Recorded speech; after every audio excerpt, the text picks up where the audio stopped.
Et salut les gourmands, j'espère que vous allez bien. Aujourd'hui, terrine de volaille au cèpe.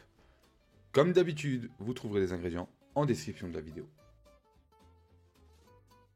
Pour cette recette, vous aurez besoin d'une terrine ou d'un moule à cake, de blanc de poulet, de cèpe, de farine, d'œufs, de crème fraîche, d'un peu de cognac, de sel et de poivre, des herbes de Provence et du thym, de quelques feuilles de laurier, d'un oignon, d'une échalote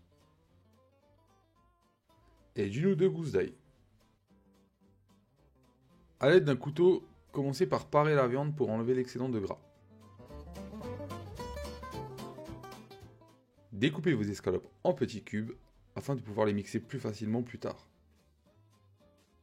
Retrouvez également la recette sur mon blog dédié à la cuisine, lesrecettesdeceric.fr, lien en description de la vidéo.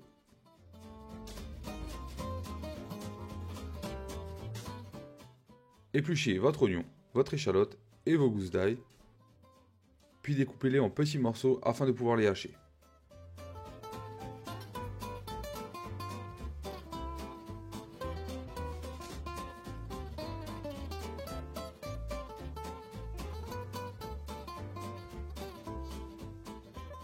Hachez le tout une première fois, puis ajoutez ensuite les cèpes et hachez à nouveau.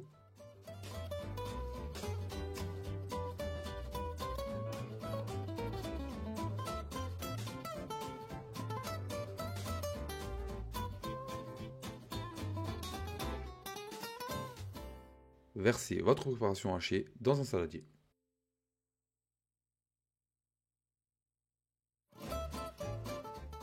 Vous pouvez maintenant hacher votre viande et l'ajouter également à la préparation.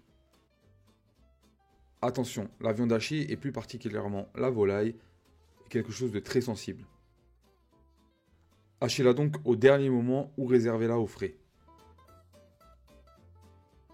Et si la recette vous plaît, n'hésitez pas à vous abonner et à mettre un pouce bleu.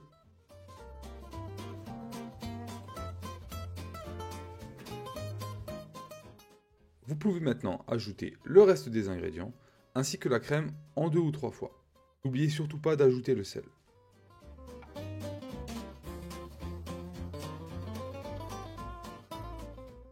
Mélangez le tout afin d'obtenir une pâte homogène et ajoutez la crème petit à petit.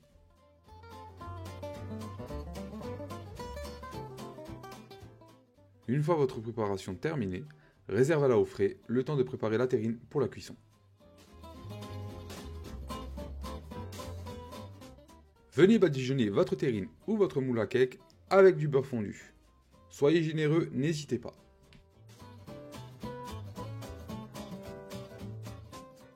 Remplissez maintenant votre terrine avec votre préparation.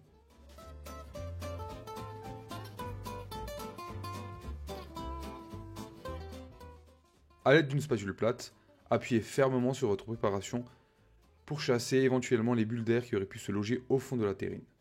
Puis lissez-la.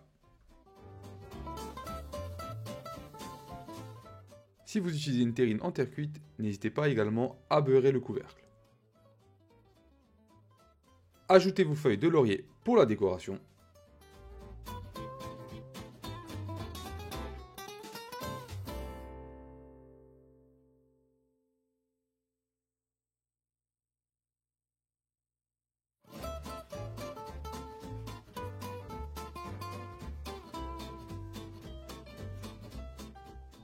Pour la cuisson, ajoutez dans un plat qui ira au four 2 à 3 cm d'eau et posez votre terrine à l'intérieur. Et c'est parti pour 1h30 à 2h de cuisson à 180 degrés. Si vous souhaitez avoir une belle couleur caramélisée sur le dessus de la terrine, n'hésitez pas à retirer le couvercle la première demi-heure de cuisson. Une fois la cuisson de la terrine terminée, laissez-la refroidir tranquillement une bonne demi-heure avant de la démouler et de la trancher. La terrine se conservera très bien au frais pendant 3 jours. Personnellement, je préfère la mettre sous vide par 2 tranches. Et la mettre ensuite au congélateur pour la sortir de temps en temps quand j'en ai envie. La recette de la terrine est maintenant terminée. Je vous souhaite un bon appétit et à bientôt!